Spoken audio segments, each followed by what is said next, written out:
Hey, it's me. It's animated me. I'm your host, Andy Burrows, and it's time for another episode of Completed It. Movie reviews, pop culture, celebrity guests, and all that good stuff. Oh, and my good friend over there, Sasha Alari, is my co-host. Hey, Satch, hit the titles, brother.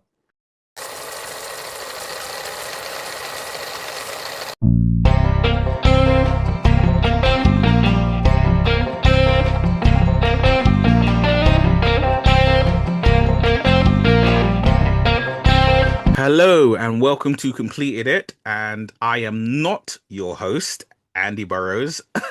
Andy is experiencing some technical difficulties at the moment. So, myself, Neil Coppin, and the co-host, Sasha Alari, we will be your handlers today as we break down another Marvelous Monday. So, today we are up to Guardians of the Galaxy Volume 1. Um, so this was really the first time Marvel kind of really ventured into space in a real sense. Obviously, we got little clips about it, obviously with things like Asgard and with things like Tony flying into space in the Avengers. So, Sash, starting it off, what did you think of Guardians of the Galaxy when it first came out? Best MCU movie ever made. To this date, my this is just my opinion. I think it's the best MCU movie. I'm the biggest Spider-Man fan. He's always my guy growing up, but Guardians of the Galaxy, hands down, the best MCU movie ever made for me. Like hands down. Didn't know these characters going in. Kind of knew what to expect. Knew that it was nothing like their comic counterparts. Um, but fell in love with the film as a film. Um, Made James Gunn the most to be continued director ever on the face of the planet. Hmm. Um, he made the talking tree and raccoon work really well. Enough said.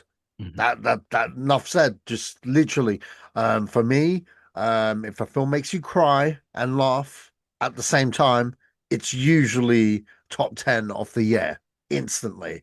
This film did it in shades. It made me cry in the opening 5 minutes, made me cry at the end.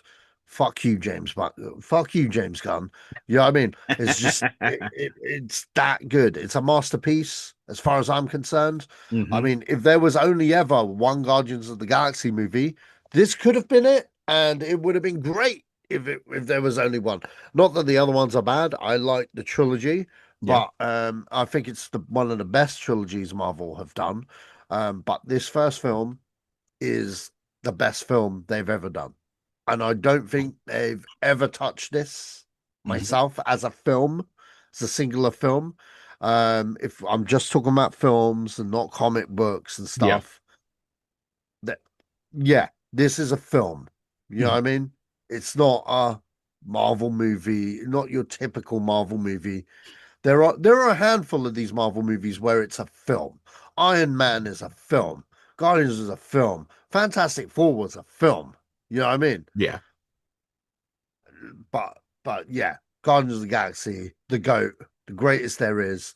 You can end the podcast now. That's it. I've got nothing else to give, man. All right, There's well, I nothing else to will give. well, I will try and pose a few questions towards that. So, we know that this film came out July 2014, right? Yeah. And I believe if I'm correct, the last film to come out before this was Captain America: The Winter Soldier? Yeah. Right, That was a okay. banger. That Yeah. was a banger. So, how did you feel like Marvel were doing? Because at that moment, it we had so this is phase two we're talking about, and we had literally had what did we have? We had Iron Man 3, then we'd had Thor 2, then we'd had Captain America 2, and then this was the first time, really and truly, since Captain America, where we'd actually been introduced to a new character, to a new set of characters. And it was new characters, new environment, being like out there in the like furthest reaches of space. Um, how did you feel? And yeah, how did you feel going into this with, because obviously I know you, we are huge comic buffs. We've been reading comic books since, since single numbers.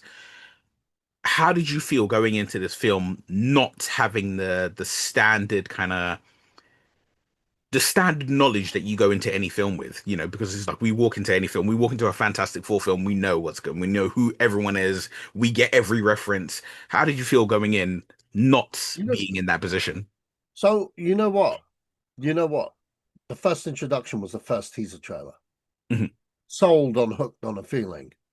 Okay? Sold on the trailer. The trailer was cut very, very well. There's an art to cutting a good movie trailer, and Guardians of the Galaxy had it.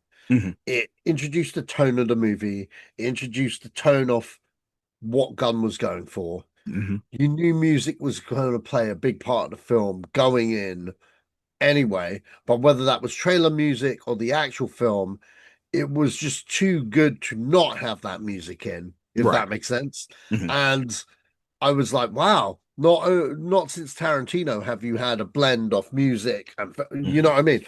That's that that was its big iconic calling card in the trailers. Yeah. And I was sold from the trailers going in. So I knew I was getting some sort of good time. Mhm. You know what I mean? Because it was a well put together trailer. You know Right. what I mean? Yeah. Opening that teaser trailer, I had no clue going in what I was going to get. Mhm. But seeing that trailer, seeing the scene with them going, what percent of the plan, I Yeah. knew that was it. That one scene was it. That Mhm. was just like, okay, they're misfits. There's a heist of some kind going on. Mhm. Let's go. I'm all for this. I'm all Right. for ragtag groups that don't know each other, that have to work together for a common goal. I'm all for that. Mhm. Okay. So going in, I knew I was in for a ride. And at this point, we knew about the Stones, right? Yeah, we knew. So people like me and you, we knew about the Stones. So how much of the stones we were gonna get, we didn't know. We knew Mhm. we were getting the Power Stone. Yeah. So you know what I mean? For me, it was kind of like, okay, Ronin ain't green, but Ronin looking big and bad. Mhm. Okay, so let's Yeah. go on. Right. Yeah. But on Ronin, Lee Pace, Mm. amazing villain. Okay, even though Ronin's very one note, but that's all you need Ronin to be. Yeah. Um, Lee Pace, fantastic actor. If you've not seen him in anything else, you should check out the TV show *Halt and Catch Fire*. Very Mhm. underrated show. It's on Amazon Prime. Everyone should check it out. He is amazing in that show. He is. He is. This is very different Mhm. performance from Lee Pace. In fact, when they said Lee Pace for Ronin, I was like, nah.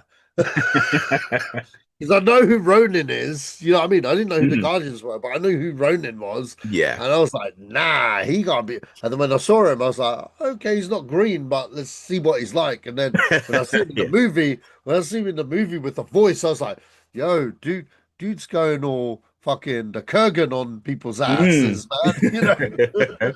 I have to say that for me, he did such a good job. I mean, obviously, as you said, Ronin's a one-note villain, but he did so good with Ronin that Yeah. when I saw him in The Hobbit, I didn't trust him immediately. I didn't trust him. I was like, no, no, no, no, no, no, no. I know Wait, who wait, you wait, are. wait a minute. Lee Pace is in The Hobbit? Yeah, he plays King of the Woodland Elves.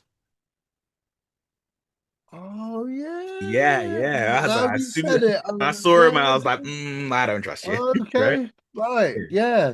See what I mean? Like he's one of those actors that have been around and been Yeah, in he's a everything. great But character actor. Once yeah. you just give him a But there's role, only but there's only like certain things that I know him from. Like obviously Halt and Catch Fire was my entry to him, yeah, but I didn't know that he was Ronin hmm until a rewatch of Guardians. yeah. I was You're like, like, what? I I know think this guy. no, no, no. You know what it was? I think it was when we got to Captain Marvel because Ronin has a cameo in there, Yeah, and his name popped up in the opening credits. So I was like, Lee Pace is in this movie. Who the hell's Lee Pace, mate? yeah, I was like, get out of town, yeah. get out of town. Mm. Like, yeah, Yeah, I'll say for me watching it, I think one thing I found interesting because in a somewhat similar vein to yourself, when I watched it, I didn't go in with the normal standard amount of knowledge that I have for a Marvel film. And I was interested to see what they were doing. But also I feel like this movie, Guardians, was it was the first movie I feel like it was the first movie outside of the Iron Man franchise where music played a really big part to it. Because with the Iron Man films, AC/DC is a big deal when it's like, especially with Iron Man 1 and Iron Man 2, Yeah. having AC/DC as that music, and that's like AC/DC's Tony's calling card. Yeah. And with this movie, it became this thing of like, I think it was like the 70s and the 80s, that period of music, that kind of decade of music became Star-Lord's calling card, and it even wound up becoming the entire Guardians calling card. And because that's such a kind of departure from like every other MCU film up till that point, um, did you find it like it became, I know you mentioned it earlier, do you feel like it was a new kind of refreshing moment to the MCU? Oh yeah, 100%. Mhm. 100%. It felt refreshed and nostalgic at the same time, Yeah. you know? So yeah. All right. What was another question I did send your way? Um, so in this movie, we got the speaking uh first speaking role of the one and only the Mad Titan Thanos. So, and this was the first time that we saw Josh Brolin as Thanos. Yeah. So, knowing who Thanos was long before we got to Guardians, how do you feel Thanos was portrayed? That first, like, this is a moment where Thanos people now know who Thanos he was is. portrayed exactly how I wish the Mandarin would have been portrayed in the Iron Man movies. Yeah. You get me? Mhm. Like he was the way they portrayed him was like if he was Emperor Palpatine in Empire Strikes Back, just Mhm. shows up in that big hologram, and you're just like, yo, Vader got a boss. You know what I mean? Like Vader has a boss. Mm. Who is this guy? You know what I mean? But they did it so better because you just knew, man, just sitting on his throne, just chilling, and Mhm. you just know, like, you ain't pissing this guy off, right? Mhm. Like, what? Why would you do that? Why would Yeah. you do that? And it's not that he does anything; it's just Brolin just owning that performance Yeah, just with that exuding power. menace. Mhm. Yeah, he just emits power, and Mhm. you're just like, yeah, nah. You know what I mean? Yeah. Like, I think it nah. was that. Even the words he says as well. I'll bathe. Yeah. What's it? I'll Bathe bathe the stars what's in it? your blood. Yeah, that's it. That's the one. I was like, oh damn, he ain't messing around. You Yeah. know, he is not messing around. Mhm. And Now, it's just the way he calls he like you think Ronin is the big bad, and yeah. then you just get Thanos, and you're just like the way he's just like he's like boy. I'm like, wow, you're calling him a boy? It's like shit. Right. I find it fun though. So also now, but obviously this is a movie that you can just like fan out over and be really, really just enjoying. Um, was there anything that you felt that the movie set up or anything that you thought should have happened that didn't happen? No, I mean, I know not at obviously all. now when we speak in like hindsight and we're like, no, no, no, but they introduce things like the Nova Corps, and really and truly they introduced the Nova Corps, and then the Nova Corps didn't actually do anything. Oh, at Yeah, the end, yeah, they did yeah, they something. died. But considering Yeah, who the Nova Corps are, considering what we yeah. know about them, uh, did you feel like it was like maybe perhaps pointless, or perhaps like, oh, you could have thrown anyone else in there? It didn't have to be the Nova Corps. Or were you like, no, Yeah, I guess, it needed to be the Nova but I Corps? wasn't that I never really had that thought, to be quite honest. I thought Hmm. maybe they'd come back to it and figure out a way or something. Right. It really upset me. I enjoyed the movie genuinely for what it was. This was probably one movie where I had nothing bad to say about it. I just Mhm. genuinely enjoyed the ride. I saw this film like 16 times. Wow. But bear in mind, I worked in the theater for free, so it was like, Okay, yeah. So it and was an opportunity. every time it would be like, "Yo, who else wants to come?" You know what Mm. I mean? Who else wants to come and see this film? And it was like a talking raccoon in the tree, and then they'd leave the theater going, "You're right about the talking raccoon." Yeah, man, of course, of course. Mm. But no, love this film, man. Love Mhm. this film to death. All right, all right, all right. And so what, I mean, this is hard because obviously we're talking about 2014, so we are talking about 11 years ago. Did you kind of, when the film ended, did you feel like, oh, you know what? I have a fair idea of what's going to happen next. And whatever that idea was, did what came after it. In terms of Guardians or the MCU. Both. Okay, in terms of the MCU, I was Mhm. like, yo, Thanos is coming to play sooner than we think. Yeah. All right. Because do you know what I mean? Mhm. Like Avengers, it's like no, Avengers isn't out yet. Age of Ultron isn't Age of out yet, Ultron is was it? the next film. Well, oh, okay. So no, no. Then in that case, I was just like, no, I was like, whoa, Hmm. Thanos is getting involved. Hmm. You know what I mean? Like he's coming for those stones.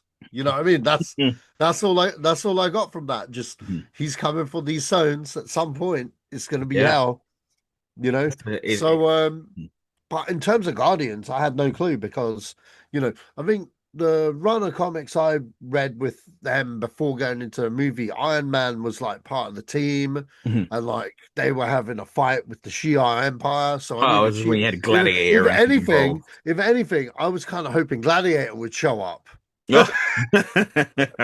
I was praying that Gladiator would show up, but Mm. like in one of these films, but didn't happen. That's Mhm. fine. Maybe it'll happen. Maybe it'll show up in X-Men the way we were originally introduced to that character. Yeah. There's one character I need to see on screen. Just Gladiator just show up and just does his thing. But in terms of Guardians, Mhm. um yeah, no, I like I said, 10. It was a 10 out of 10 movie for me. Mhm. All right. So knowing that, knowing how, as you say, it was a 10 out of 10, arguably one of the only 10 out of 10s for the MCU, really and truly. I would say, considering that, and considering, everything that comes directly after it, i.e., Age of Ultron, followed by Ant-Man, another introduction. Um, where do you feel? I know that you said that this is your number one MCU film, right? Yeah. But where do you feel that what do you feel the legacy of the Guardians of the Galaxy is in respect to the MCU? Of Because we all Legacy. yeah, because we all say, okay, we know that Iron Man is the official star of the MCU, and we know Oh, okay, yeah. Avengers is the crowning achievement of the MCU. Oh, yeah. And then it was like, you had things like each film you can pick your film and you say, all right, Captain America and the Winter Soldier. This is when you started to take the MCU seriously. It Oh, wasn't okay. just always. Well, I think with Guardians, it was kind of like we just bought a talking raccoon and a and a tree, so everything is game now. You know what I mean? Yeah. Whereas before it was like how do we put Thor up there with Hmm. magic and might and all of this stuff, you Hmm. know? And they just, once they got you believing in the characters, Hmm. that was the main thing really. So yeah. Right, right, right. So, So Neil, what did yes. you think of the movie? Because you haven't said your thoughts, man. Yes, I have been given that. Clearly, I it's not the really best one, but Yeah. yeah. I really liked Guardians of the Galaxy. I I don't think at the time it kind of I don't think at the time it dawned on me how influential this film was going to be to the rest of the MCU Well, because you needed it for all the cosmos stuff, yeah, you needed it. You Yeah, needed yeah, it you to go needed from it that. being, from it being like this was the moment where it became the Marvel Cinematic Universe. This is that Yeah. moment where it became a universe, and it was the introduction of things like, okay, yes, we have the introduction of like, James Gunn set the tone, as you've said several times, by making you care about a talking tree and a raccoon, right? Yeah. But it was also the fact of he made comic book fans care about characters that aren't the front line. They're not the top Yeah, tier. This isn't the starting 11 of an yeah. MCU, right? This is just these are the characters. These are the substitutes. These are on the bench. These are the guys that, if you grab a 5-year-old back in 2013 or you grab a 10-year-old in 2013 and you say to them, They ain't buying Guardians of the Galaxy. name me your five favorite Marvel comic characters. Guardians does not come into him. And maybe, Mm. the kid who's a really, really devoted hardcore comic book fan, he'll come up with it. But before that, no, it's no one's telling you Guardians of the Galaxy is their favorites, right? Yeah, And now it's tough to try and even think of like it's tough to really, really try and hold on to remembering a time without the Guardians of the Galaxy. You mm. know, it was I think one of the I mean, we're moving a little further down the road than we need to, but I remember the first promotional picture for Infinity War was a picture of Star-Lord and Iron Man together. Mm. And it was just the idea of this goofy misfit of Star-Lord and the kind of conversations he's gonna have with Tony Stark. And it was like, yeah, this is gonna be a movie. And it was like, as you said, you were endeared to these characters. And I have to honestly say, even though lifelong comic book fan, I have to say that that Guardians of the Galaxy, I've never become endeared to a group of characters as fast as the Guardians. I think Yeah. that was the those were the characters, literally Star-Lord, Rocket, and Drax. The three of them, I couldn't have found myself more just endeared by their presence and be like, yeah, I like these characters. I want to see more of these characters. And the So casting was fantastic. yeah, Like, who'd have thought Vin Diesel was a tree? yeah. And you think Vin Diesel, Bradley Cooper, Chris Pratt, Zoe Yeah, Saldana, and that's just your front line. That's not even yeah, including John C. Riley, Glenn yeah. Close, right? Lee Pace, as we mentioned earlier. But you know what? Batista really Hmm. stepped up. I think it was the Absolutely. perfect role for him. It was the Mhm. perfect gateway role for him Yeah. to be a presence and bring what he normally brings, Hmm. and then show a more comedic side, which was mainly the writing rather than himself. Hmm. But it played to his core strengths Yeah. really, really well. And Mhm. I remember before, like Jason Momoa was the go-to guy. He was going to be Drax, Yeah. For and he like passed. strong and funny. Yeah, he passed on it, and I'm glad he passed on it, to be Hmm. honest, because you can't imagine anyone but Batista. You know what Yeah. I mean? Now it's like I understand he's no longer ever going to come back to the role, and this is a role Mhm. I do not think they should recast Mhm. ever. Like Mhm. if this is it for Drax, this is it for Drax, man. Mhm. It's Well, cool. that's the thing. I But think, but what I we live love in that about world. Guardians, though, in the Mhm. comics and other media, they rotate the team like Avengers. Yeah. So yeah, so I don't know what iteration we get next, but yeah. Well, that's the thing is I think that luxury that we have of the more characters who get introduced, the more we Mm. wind up with things where it's like, oh, here's a second incarnation of the Guardians of the Galaxy. And maybe now you only need Rocket, and then everyone else is a different character. Yeah, And then, the running joke could be, man, I miss the old team. Man, I miss the old team. That could be your running joke. yeah. But it's it's just that thing, of when we say never, because It's hard to it's whilst it's Dave hard to do Bautista a has said Guardians without Gun, though, is it? it is hard to do Yeah. Guardians without Gun, but I think it's hard to do that set of it's impossible to do that set of Guardians without Gun. I Mm. don't think it's Oh yeah. impossible to do Guardians without Gun, because Mm. if you completely change the team, things work very differently. Now, because you're dealing with different dynamics, Yeah. if Peter Quill is not your leader of the team, so to speak, right? Then the whole aspects of the whole listening to music and everything that disappears. Yeah. It's his music. He's the one who encompasses music. And if that changes, obviously, yes, it'll be a totally different feel of Guardians of the Galaxy. But if that changes, then maybe you can accept a completely different iteration of the team. Mm.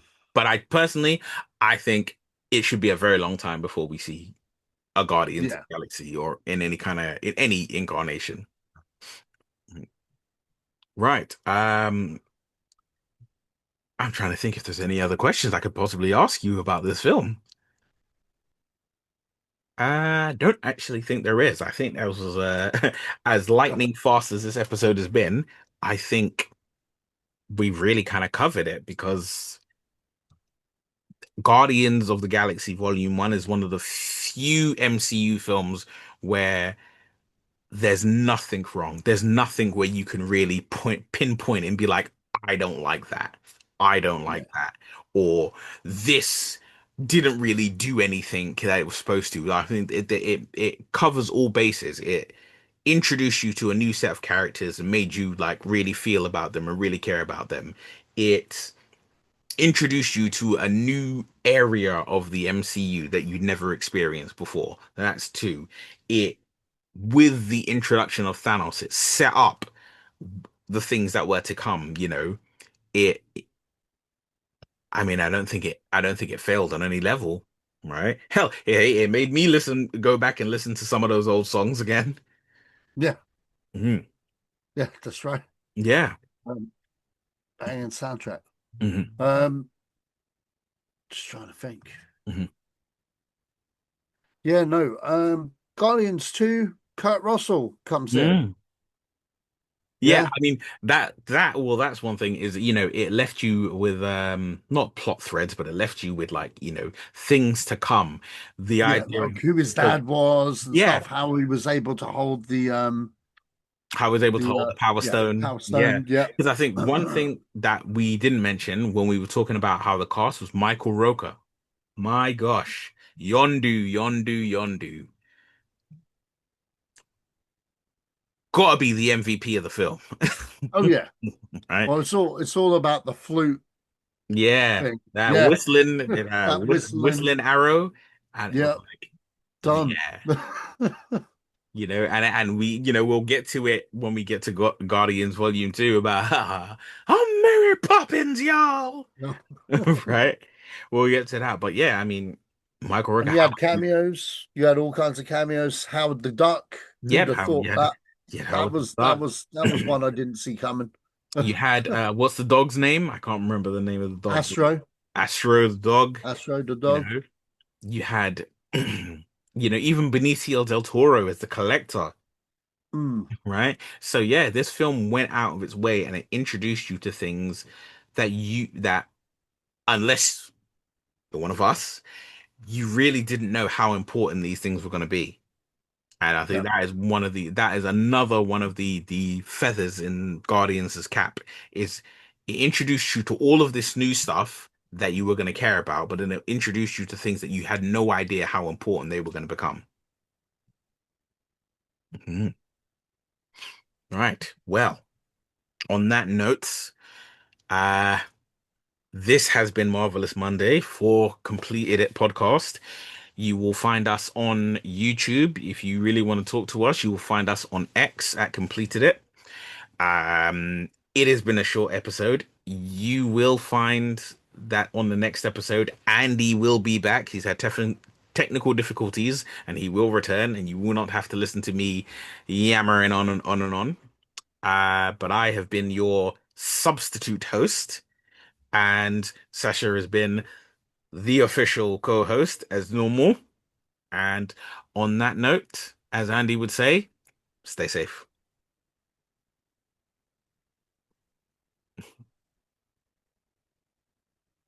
Right. So that is that. I'm gonna. Hey.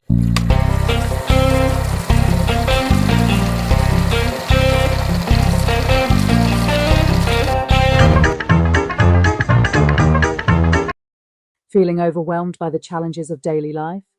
Struggling with anxiety, stress, depression, phobias, fears, or just trying to get yourself back again? Discover the transformative power of focused solution hypnotherapy and counseling. Through guided hypnotherapy, relaxation trance allows your subconscious mind to access your inner resources and strengths you didn't know you had. Book your free consultation today and let's start your journey together. For more information, please email Sharon at scm-therapy.me